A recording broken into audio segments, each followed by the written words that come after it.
iniciar a falar sobre o que é acupuntura neurofuncional. É uma técnica de estimulação neural periférica. E a prática, cuja prática é baseada em neurociências. Estimulação dos nervos periféricos. Os conceitos que a gente utiliza são conceitos científicos modernos e contemporâneos para exercer essa prática. E ela tem uma série de indicações, é um leque muito grande, considerando os distúrbios funcionais, sejam musculoesqueléticos, viscerais, e aí de cardiovasculares, digestivos, respiratórios, urinários, distúrbios mais sistêmicos, a gente pode chamar de distúrbios da mente, pessoas com insônia, com ansiedade, com depressão, e distúrbios do sistema endócrino e imunitário. E dor, que é como a acupuntura é conhecida, né, como uma técnica que alivia a dor. Então, nós vamos nos ater mais aqui ao tratamento dos distúrbios musculoesqueléticos. O médico que vai praticar acupuntura neurofuncional tem que conhecer biomecânica do organismo. Tem que saber onde os músculos se originam, onde se inserem, quais são suas ações, que nervos que inervam esses músculos, onde está a origem deles, certo? Quais são os músculos antagonistas daquele que você está considerando. E você tem que diagnosticar a disfunção muscular. Isso você faz por exame físico funcional. E depois que você trata, você repete esse exame físico para você avaliar os seus resultados do tratamento. A gente não avalia, a dor diminuiu, isso é muito subjetivo. Mas um sujeito que não pode levantar o braço e que de repente passa a levantar o braço, isso é muito objetivo. O exame funcional é fundamental para a nossa avaliação de tratamento. E nesses distúrbios, nós temos que reconhecer a existência de distúrbios estruturais, ósseos, ligamentares, articulares, e valorizá-los ou descartá-los como a causa do problema. Vocês que praticam acupuntura sabem tão bem quanto eu que a quantidade de pessoas que nos procuram com um diagnóstico de hernia de disco, doutor, eu tenho uma hernia de disco, eu tenho uma dor lombar, eu tenho uma hernia de disco. Em 95% das vezes, essa dor que o paciente está sentindo não é por causa da hernia de disco. Mas, quando é por causa da hernia de disco, você tem que saber reconhecer que é por causa da hernia de disco, valorizar. No caso dos distúrbios viscerais, tem que conhecer a inervação de cada órgão. Qual a origem dessa inervação? No tronco cerebral ou nos segmentos de coluna? Onde você agulha ao longo da coluna ou nas extremidades, para você poder modular essa víscera que está afetada. Então, esse tratamento vai exigir que você conheça viscerótomo, dermátomo, miótomo, esclerótomo, que se comunicam, que são os nervos que se originam ou se dirigem, respectivamente, às vísceras, pele, músculos e ossos e articulações. Todo mundo que é médico conhece isso aqui. Você tem uma unidade funcional a nível medular, que é o metâmero, e você tem os estímulos exteroceptivos da pele, proprioceptivos de ossos, músculos, ligamentos, articulações e interoceptivos. Esses impulsos nervosos penetram na medula pelo corno posterior e pelo corno anterior, vão dar saída à musculatura que vai trabalhar sobre o músculo estriado e a musculatura visceral. Aqui nesse meio você tem uma quantidade enorme de ligações neuronais, né, de um sistema com o outro. E isso tem que ser conhecido pelo médico. Então, é um mapinha de dermátomo. Prestar atenção, porque nem sempre o mapa de dermátomo coincide com o mapa do miótomo. Aqui, por exemplo, no ombro, a inervação dessa região é C4.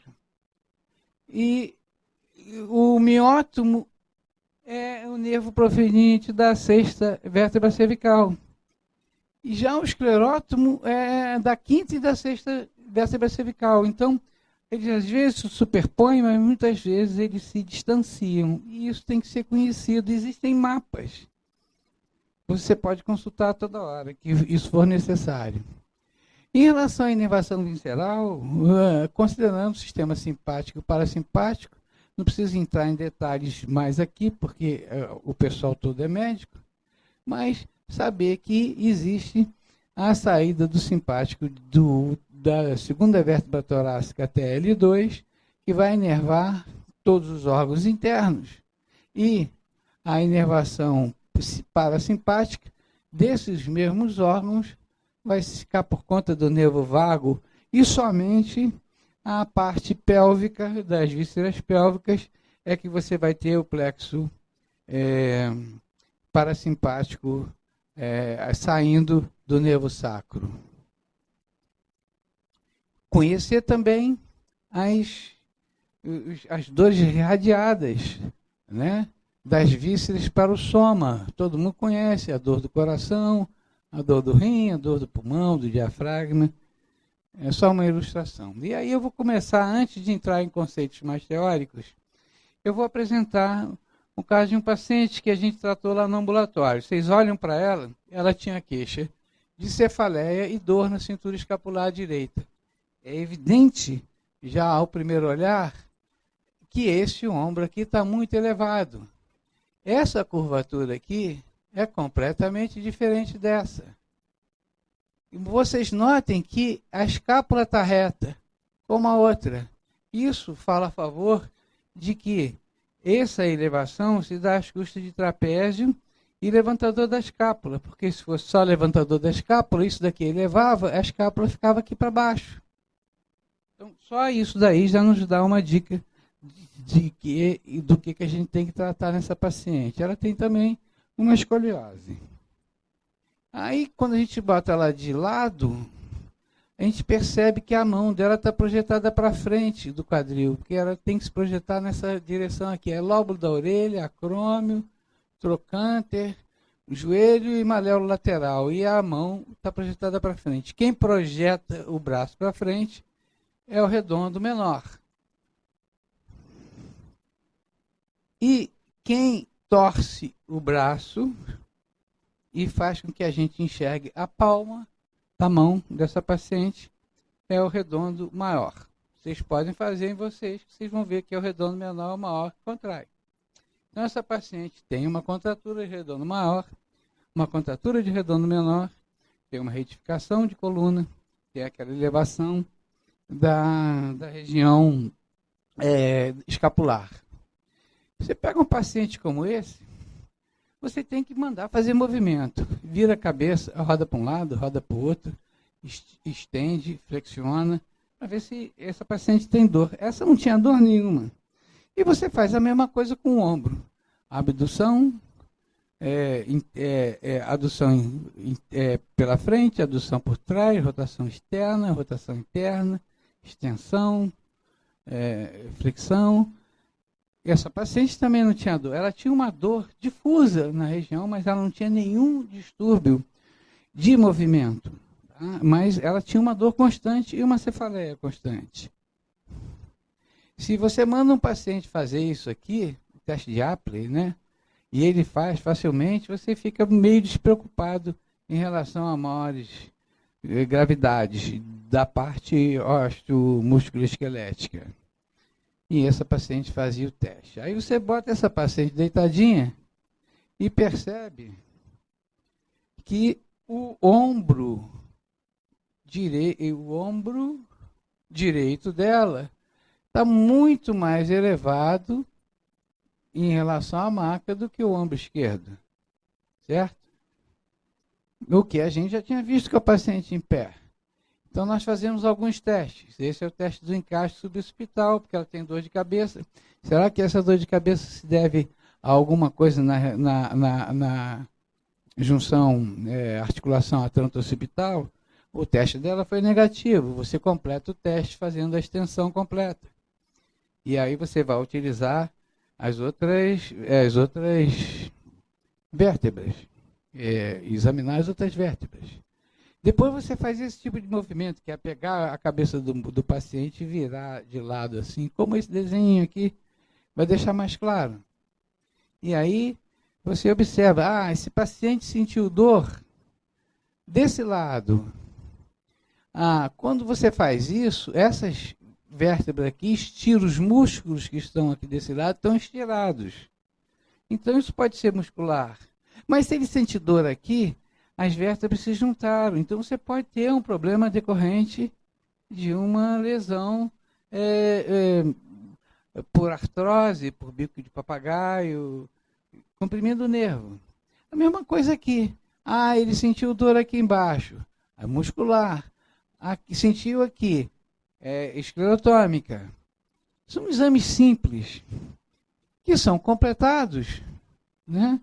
Eu não cabia aqui uma série de exames, e esse gráfico essa folha de exame tem um tutorial, é um material que é preparado pelo GEANF, que é o grupo de estudo de acupuntura neurofuncional liderado pelo Cláudio Couto, que vai dar o primeiro módulo aqui. De repente nós teremos outras pessoas do GEANF nos módulos seguintes, e o Cláudio já liberou que a gente pudesse passar isso aí para você, que é fantástico você ter isso aí na sua sala penduradinho com tutorial e fazer o exame físico sempre que precisar.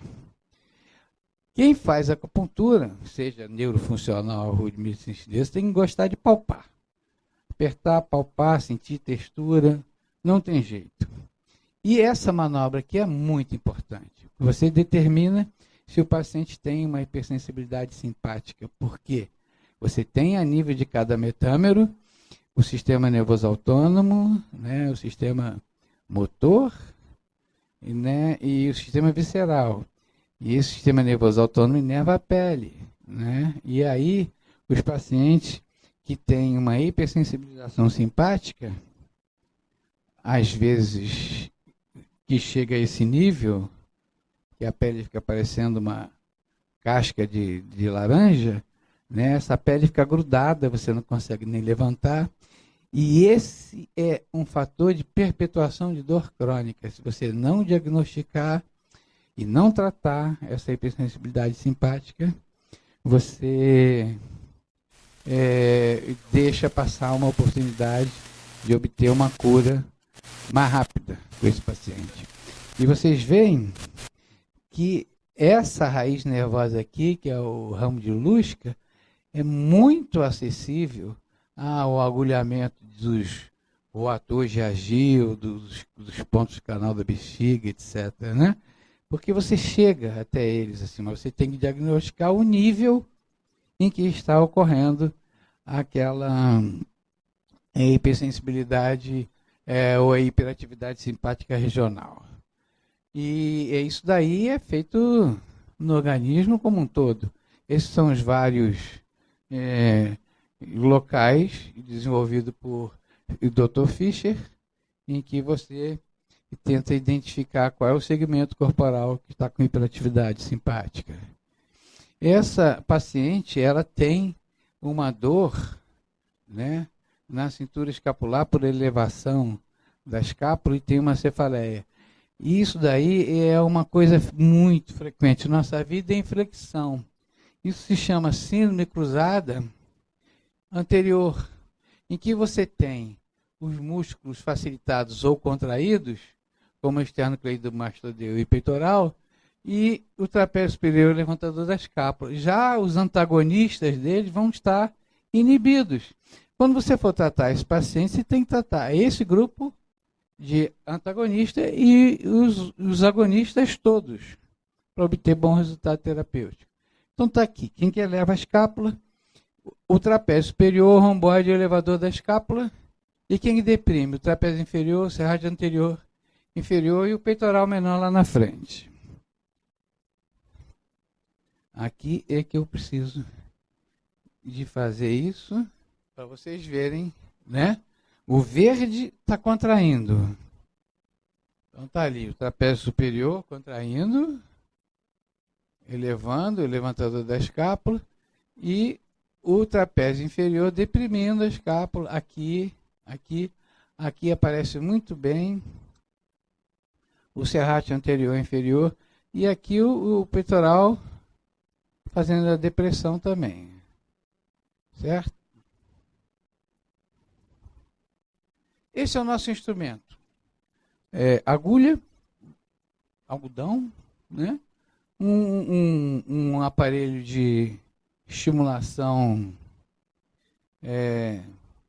de pontos. Eu utilizo esse pointer, ele é originalmente feito para detectar pontos de acupuntura. Eu detecto ponto motor ou nervo com ele. E um aparelho de demora, que pode ser o NKL, pode ser o Sicuro, pode ser qualquer um. Tá? E às vezes a gente tem que utilizar eletrodos em crianças, pessoas muito sensíveis, a gente utiliza eletrodo. Então essa paciente a gente foi tratar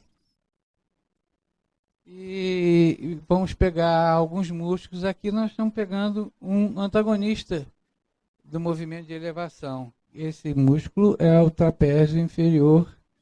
A gente agulha e testa se está no lugar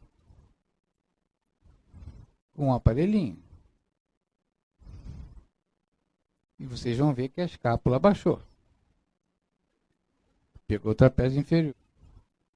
Aqui nós vamos mostrar o agulhamento e a estimulação do levantador da escápula. É porque eu estou com alunos e aí eu fico conversando. Pegou, não sei o quê.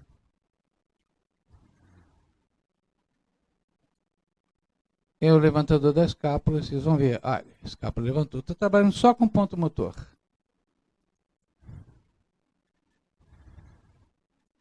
Aí eu vou mostrar a diferença do romboide, que é o outro que também foi agulhado, ó, fazendo a protração, a retração da escápula. E aqui, levantador da escápula. E ali embaixo mostrar de novo o trapézio inferior. Aqui é um filme que a gente não vê, a gente sente que é a contração do serrátil anterior e a gente não deixa a agulha de demora aí, porque o pulmão está muito próximo. E ele é um antagonista, então a gente só estimula esse músculo durante um tempo maior, né, para ele ficar em atividade, mas a gente não deixa a agulha de demora.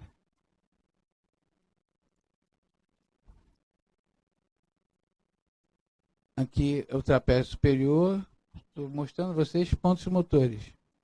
Depois nós vamos mostrar outra estratégia para tratar um paciente como esse, não sem utilizar pontos motores. Está doendo, a gente reduz a intensidade. Ela estava muito no local do ponto, estava muito exato no local do ponto, então ela sentiu dor e a gente reduz a intensidade cada vez mais.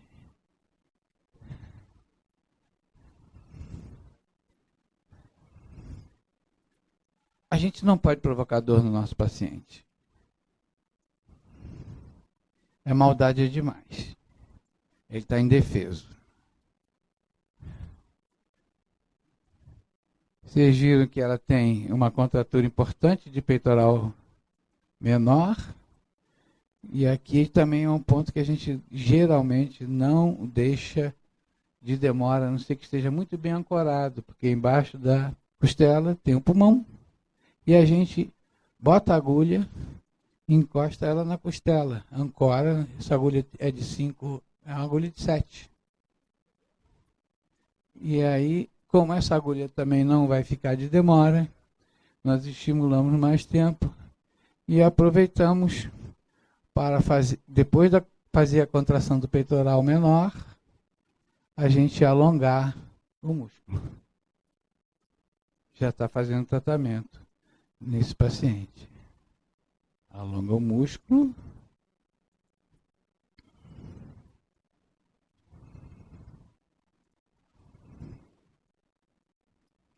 Ok.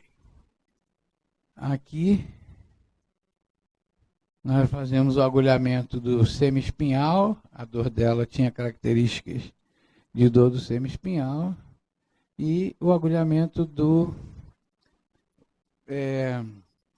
esplênio, que faz esse tipo de movimento quando a gente estimula ele unilateralmente. Quando ele age unilateralmente, bilateralmente, ele estende o pescoço.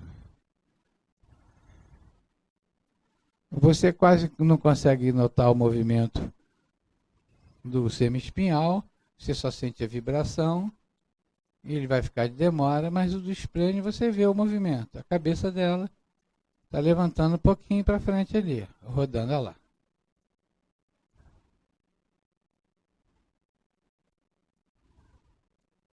Certo?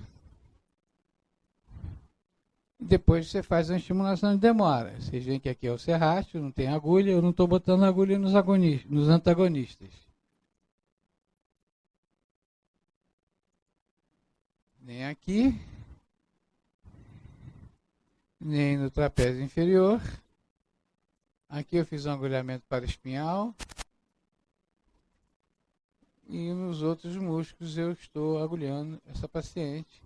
Eu faço uma estimulação de demora durante 20 minutos e depois eu observo como é que o paciente ficou. Isso é imediato. O ombro ficou inteiramente no nível do outro, completamente. Pena que eu não fotografei, porque a mão também ficou normalizada. É claro, essa paciente é uma paciente crônica, não é essa sessão que vai resolver. Eu tenho que ensinar a esse organismo, repetidas vezes, que a postura correta é essa. E esses pacientes precisam fazer atividade física, precisam fazer alongamento, precisam fazer atividades para corrigir a sua postura. Essa moça usava bolsa tiracolo. Isso é uma causa importantíssima dessa contração permanente do músculo trapézio. Paciente do SUS, e isso é paciente do SUS, eles não podem ir para fisioterapeuta. Então, o que a gente faz é distribuir o exercício impresso. E a gente leva um tempinho com eles e manda eles fazerem na nossa frente. Eles refazem na nossa frente e a gente ensina. Na sessão seguinte, está fazendo exercício direitinho? Me traz aí a sua folha de exercício. Faz exercício na minha frente, porque essa é a forma que a gente vai ajudar esse paciente. Essa paciente ficou perfeita com 6 sessões.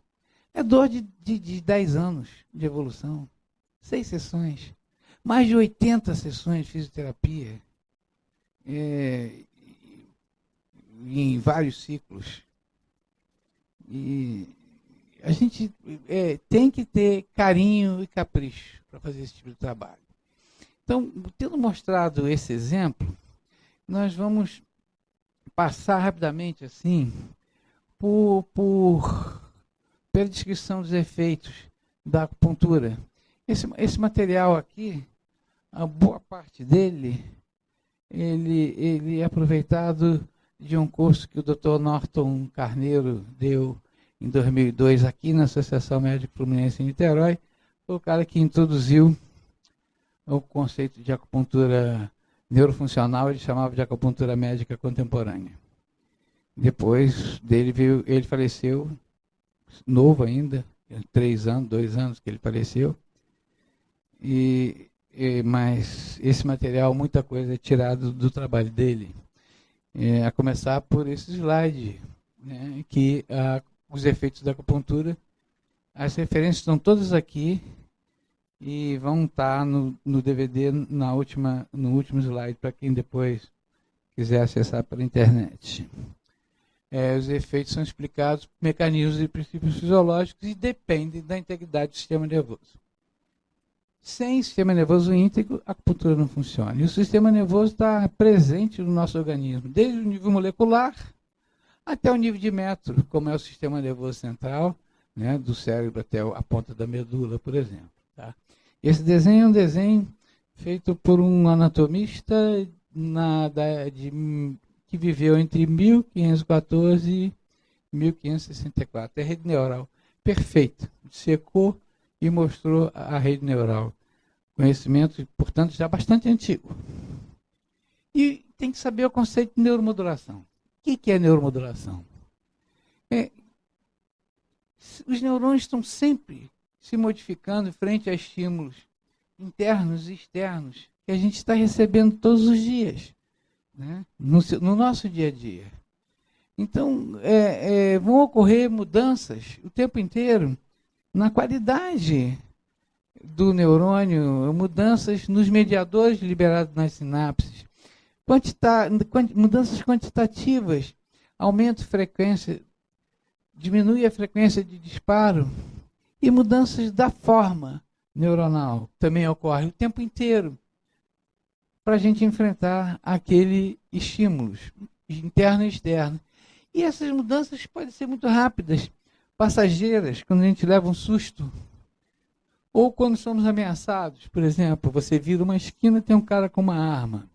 O que acontece? O sistema nervoso autônomo, na mesma hora, contrai os seus vasos sanguíneos viscerais, você joga todo o sangue para o cérebro, para o coração e para os músculos. Então você tem oxigênio para pensar, músculo para agir, ou você vai lutar ou fugir. Mas passado aquilo, a situação normaliza. Mas nós também fazemos alterações dos neurônios o tempo inteiro quando a gente sofre uma perda afetiva. Você fica deprimido, muda tudo, a configuração neuronal. Quando a gente é exposto ao frio, quando a gente come alguma coisa que não fez bem. Quando o estímulo é persistente, ele vai induzir mudanças estáveis, de longa duração. E aí isso é a neuromodulação. Ocorrem alterações na sensibilidade dos receptores, no limiar de estabilidade neuronal, se alteram as dimensões e a potência das sinapses. O sistema nervoso está sempre mudando, sempre mudando. E essas mudanças funcionais é que permitem ao sistema nervoso regular a sua própria atividade. É o que permite que a gente tenha uma aprendizagem, a memória e a adaptabilidade, que é fundamental para a gente sobreviver nesse ambiente que está sempre em mutação. E essa boa adaptação é que vai resultar na boa homeostase, que é o conceito também que vocês conhecem, é de Kahneman, é de 1880. Nós vivemos numa faixa de equilíbrio aqui, ideal, que é a eustasia, e a gente, levou um susto, quase foi assaltado, o sistema nervoso trabalha para o lado de cá, está muito deprimido, o sistema nervoso fica o sistema simpático em deficiência, né? E o tempo inteiro a gente está variando dentro dessa faixa de eustasia, a tal ponto de alguns autores quererem ter mudado, queriam mudar o nome de homeostasia para homeodinâmica, mas não se pegou. O nome não funcionou. Então, mudanças de configuração da forma do neurônio, às vezes são para o bem. Esse violonista aqui, ele tem mudança estável. Os neurônios dele, do cérebro, da área motora e da parte periférica, são adaptados para que ele possa,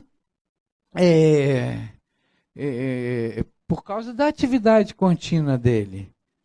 Então, ele está neuroplastificado. Quer dizer, essa neuromodulação, ela vai ser, portanto, uma maneira de compreender as variações de normalidade e de adoecimento do organismo.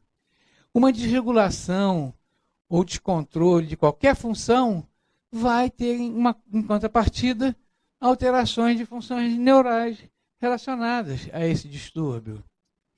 Os estados patológicos estão sempre subsidiados por uma alteração estável dos programas de regulação, né? A neuroplasticidade vai modificar alterações, né, as conexões interneuronais, vão estabilizar a situação alterada, neuromodular ela naquela condição. É o caso daquela paciente que a gente mostrou, está neuromodulada naquela condição e vai ser uma condição para perpetuar essa doença. Um caso de dor crônica, por exemplo, paciente com fibromialgia, que tem alterações de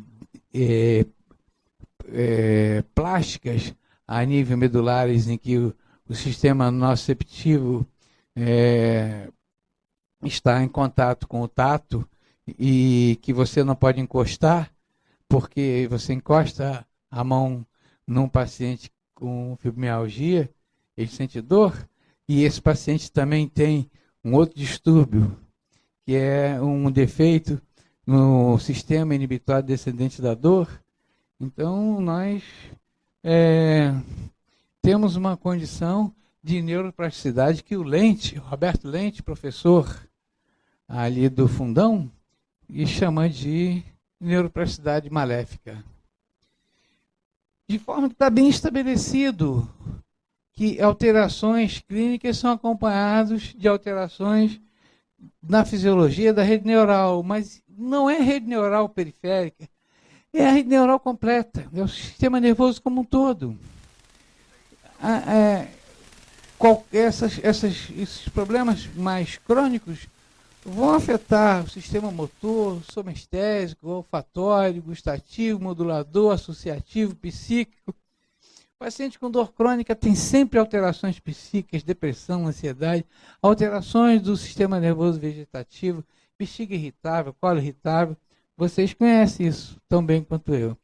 E é claro, porque o sistema nervoso ele está intimamente associado ao sistema endócrino e ao sistema imune, através de redes neurais, mas também através de diferentes peptídeos, hormônios, neurotransmissores, citocinas, etc., que circulam e que influenciam uns aos outros. Aí vem, tá, tudo bem, você tem alteração clínica e fisiologia da rede neural, mas se descobriu que você pode modular o sistema nervoso. Se você modular o sistema nervoso, você modula tudo. Os chineses descobriram isso há 2.500 anos, utilizam outra linguagem. E aí o conceito atual da acupuntura, dado por Rawlinson, né, já em 2000, é que é uma técnica que tem consequências neurofisiológicas relacionadas com o incremento do input neural e ou a promoção de influências moduladoras. E quais são os alvos? Onde é que você agulha? A gente procura o ramo nervoso misto, que tem uma parte autonômica, a parte motor e uma parte sensorial, sendo que essa parte sensorial tem as fibras tipo 1 e tipo 2, que são do tato e da propriocepção, que são a que interessa a gente, e não as tipo 3 e 4, que são fibras de dor, que são as fibras A delta e as fibras C, que estão aqui, nessa parte sensorial do nervo. Então, nós hoje conseguimos agulhar perfeitamente um nervo mediano, tratar uma síndrome do túnel mediano, a síndrome do túnel do carpo, porque a gente aprendeu a fazer a localização periférica desses nervos e trabalhar exatamente no local afetado. Ou então, a utilização dos pontos chineses, né, de periferia, que geralmente estão relacionados com complexos vasculonervosos, né, o G4, do fígado, do rim, tudo esse esquema, que são pontos que vão produzir uma alteração sistêmica inespecífica no organismo. E nervos, portanto, e terminações motoras. O ponto motor é o ponto do músculo que é estimulado com a menor quantidade de eletricidade possível, necessária. Então, a gente trabalha muito com ponto motor. E existem outros pontos uma série de receptores sensoriais que existem nas articulações, que existe na junção tendíneo-muscular, que existe dentro do músculo, certo? Aqui está o ponto motor, e nós temos que fugir disso daqui, que é a terminação nervosa livre, aquele agulha que você bota, o paciente diz, ai, queima, está ardendo.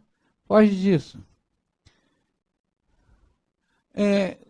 Também é interessante agulhar pontos de gatilho, né, que são diferentes dos pontos sensíveis. Eu tenho ponto sensível, o músculo normal está aqui, você tem uma região tensa no músculo, comprime, o paciente tem dor localizada.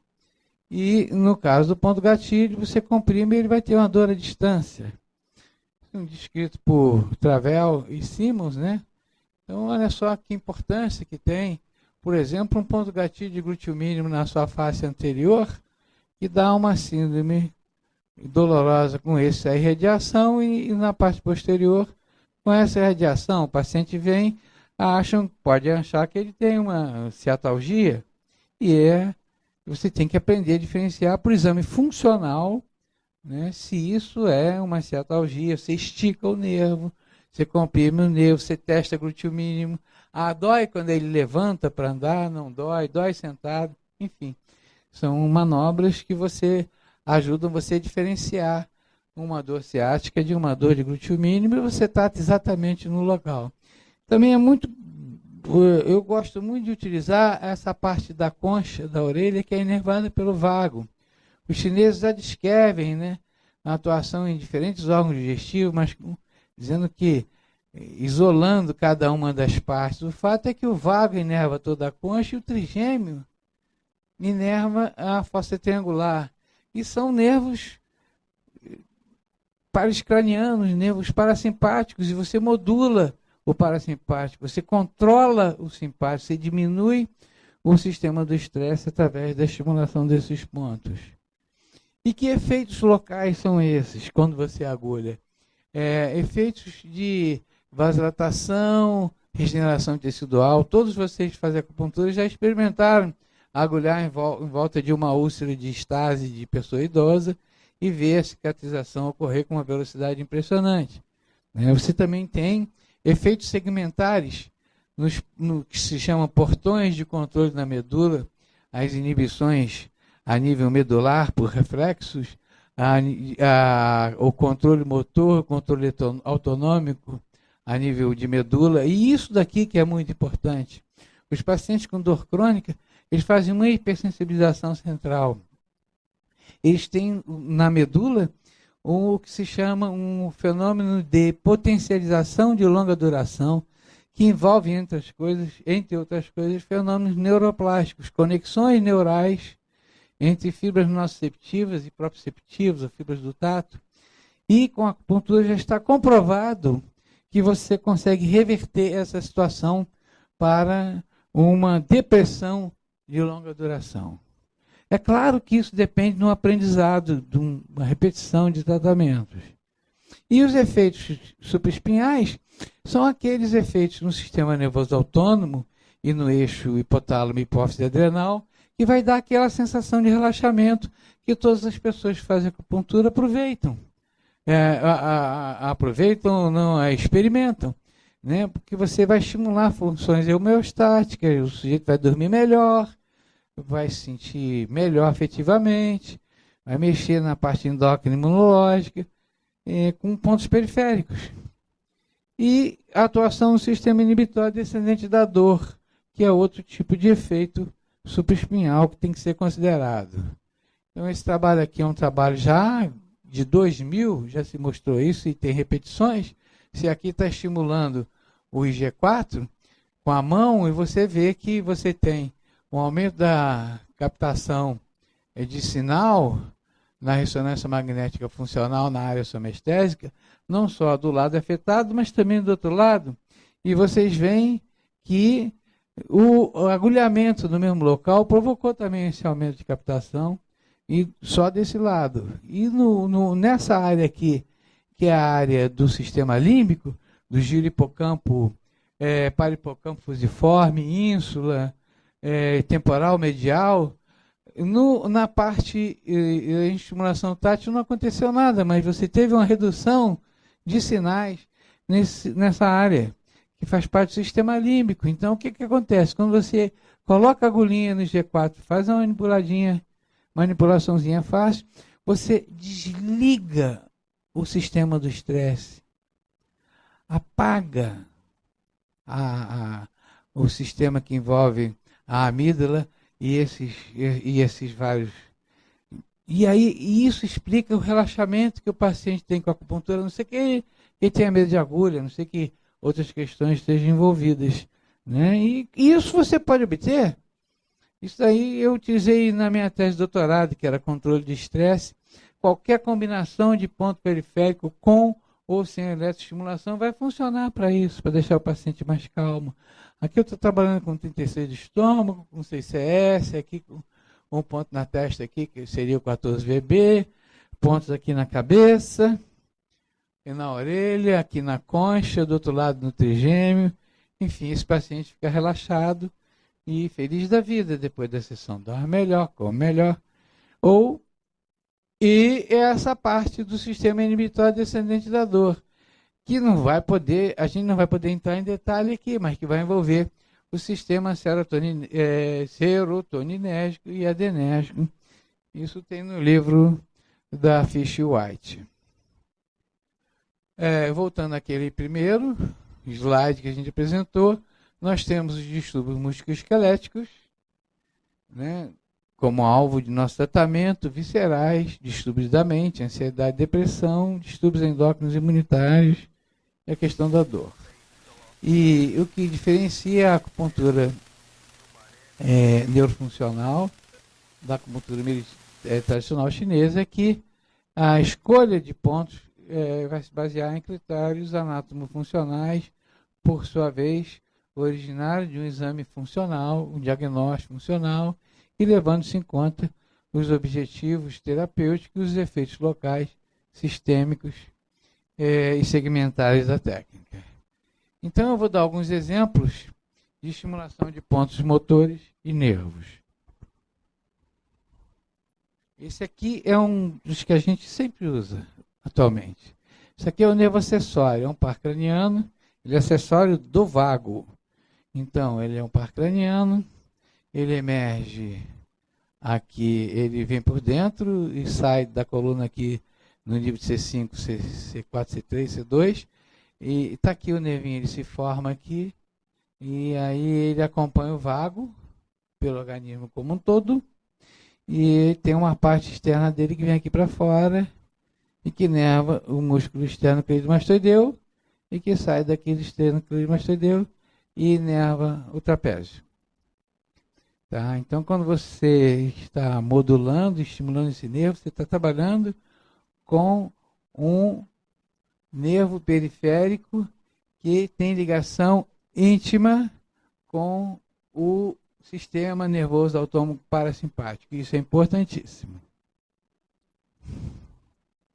Então, aqui é a estimulação com o aparelhinho. Estimulação do nervo acessório, contraindo. Vocês veem que está contraindo aqui, é nítido, né? Esternocleidomastoideu, contraindo o trapézio. E depois a gente alonga o trapézio. Se a gente mandar o paciente virar a cabeça para cá, você alonga também o esternocleidomastoideu. Porque quando ele contrai, ele vira para o outro lado. E depois que você faz isso, algumas vezes, e às vezes basta fazer isso, uma ou outra vez, você pode botar uma estimulação de demora. Esse é um paciente que veio tratar de uma dor em determinada parte do corpo, que tinha psoríase e que pediu para ver se ele acalmasse. A psoríase muitas vezes remite, e no caso dele funcionou, melhorou a psoríase. Esse paciente. A gente trabalhou com pontinho periférico, vocês veem lá no canto, e com o nervo acessório. E esse nervo acessório é fundamental para o tratamento da cefaleia tensional. Os dois músculos que ele inerva, o esternocleidomastoideu e o trapézio, são os principais envolvidos esse padrão de dor, são os principais envolvidos na cefaleia de tensão. Então, só com aquele pontinho, você já consegue aliviar o paciente. Se o paciente tem enxaqueca, é raro um paciente que tem enxaqueca que não tenha uma cefaleia tensional, porque a própria enxaqueca faz com que haja contração dessa musculatura. Então, você pode melhorar um paciente enxaquecoso rapidamente pela redução da síndrome miofacial que vem junto com a enxaqueca. Já o tratamento da enxaqueca é mais demorado, não tem jeito. Você vai fazer sessões, mais sessões, 2, 3 meses de tratamento para você obter um resultado mais satisfatório. Essa é uma paciente que me procurou com paralisia facial. Vocês veem que ela não tem nenhuma prega frontal, o olho está aberto, isso ela tentando fechar com força. Aqui vocês veem que não aparece quase a metade dos dentes frontais e uma pontinha do primeiro incisivo. Ela não consegue fazer um bico. A paralisia dela foi classificada em paralisia facial de nível 4 para 5. Você quer tratar a paralisia facial? Pode tratar. Mas, por favor, conheça os músculos da face, pegue mapas e conheçam o nervo facial. Quando ele sai daqui debaixo da parótida, ele libera um ramo superior, que vai dar o ramo zigomático e o temporal, e o inferior, que vai dar o ramo bucal, o ramo mandibular e o ramo cervical, e que vão inervar os diferentes músculos da face. E aí, você obtém a contração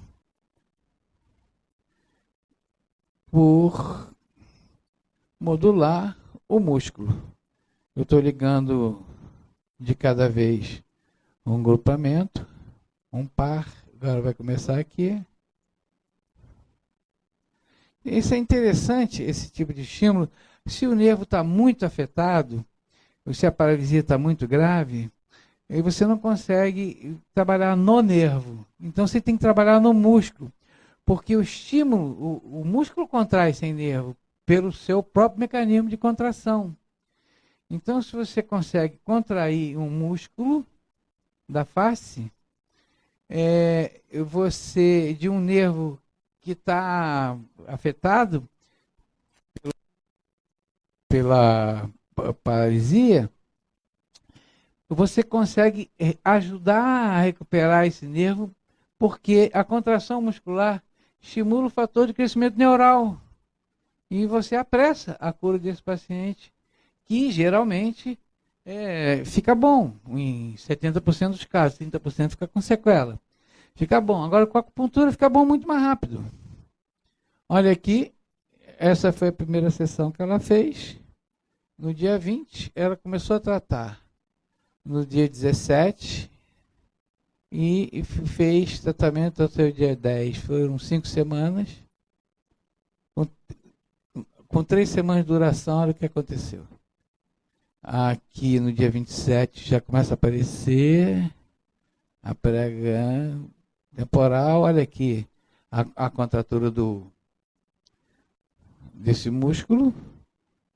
Tá certo? Esqueci o nome. Olha o que acontece com o olhinho dela. Na segunda sessão, aqui inteiramente fechado, prócero. A segunda sessão já está aparecendo quase toda a dentição. Ela tem alta aqui e o biquinho aqui ela está assoviando. Bar. Aqui é o acesso que a gente consegue aos nervos periféricos. Como é que eu vou acessar o nervo axilar? Isso não tem em livro. Tá? Como que eu vou acessar o supraescapular? E como que eu vou acessar o nervo escapular dorsal? Então está aqui o axilar. Se você retirar o deltoide, você vê que ele está saindo aqui no nível aqui por baixo do redondo menor, pertinho do úmero, aqui. Então você agulha, você palpa o redondo menor nessa região, enfia essa agulha em direção ao osso, coloca a agulhinha e estimula.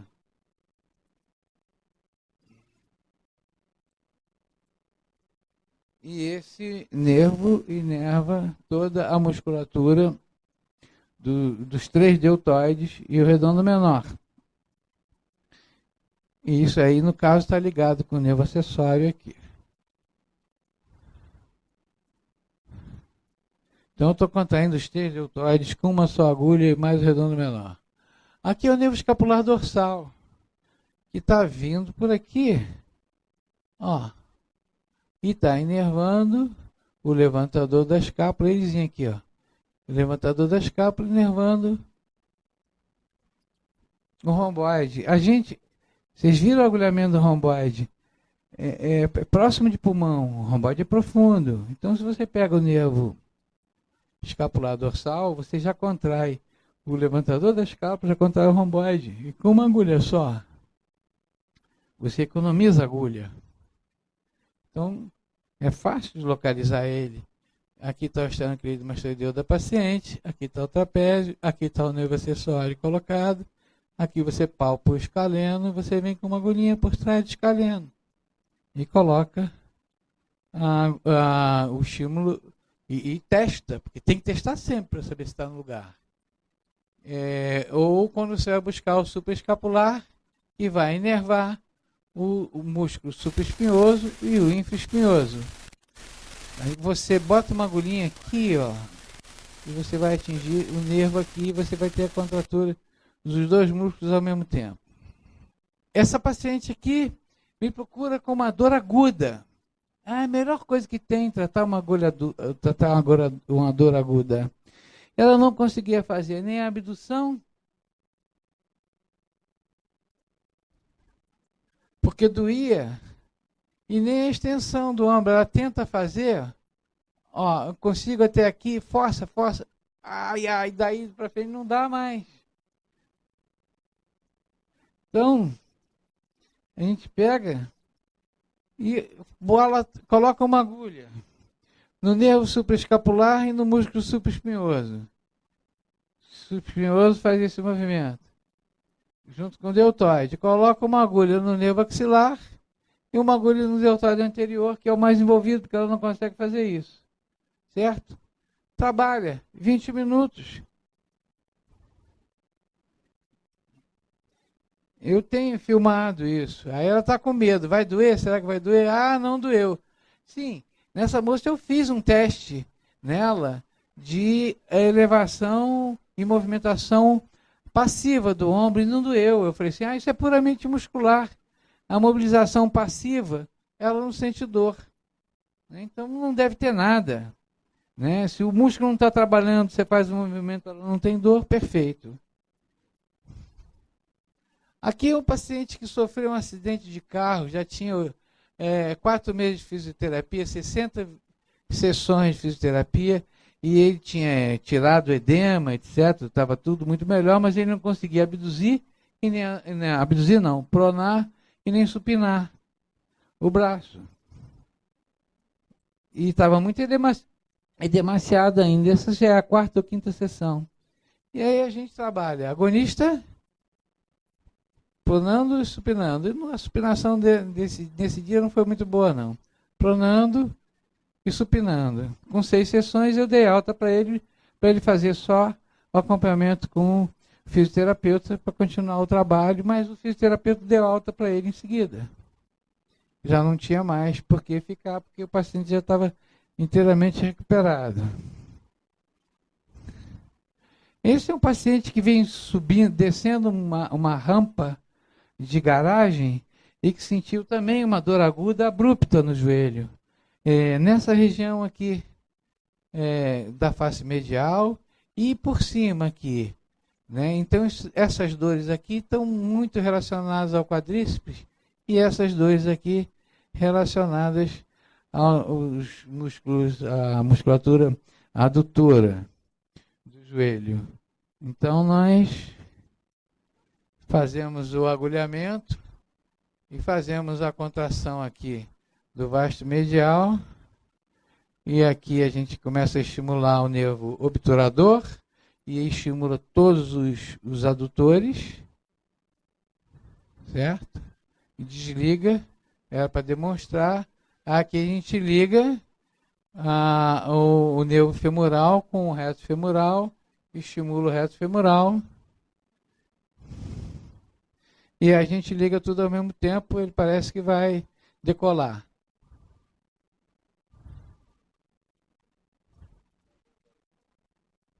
Vou ligar os três ao mesmo tempo.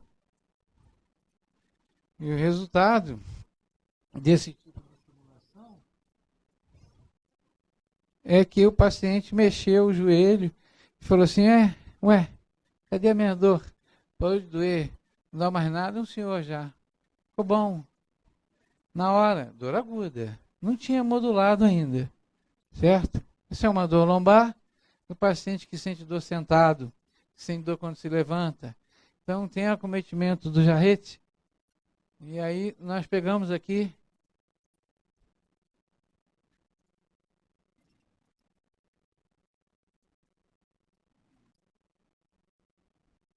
a musculatura posterior da coxa, pegamos o glúteo maior,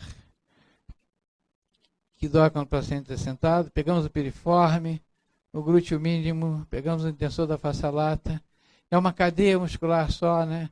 Essa paciente também tinha um acometimento de quadrado lombar. Nós trabalhamos com quadrado lombar e com os iliocostais dele. Trabalhamos com raízes nervosas que dão origem àquela inervação.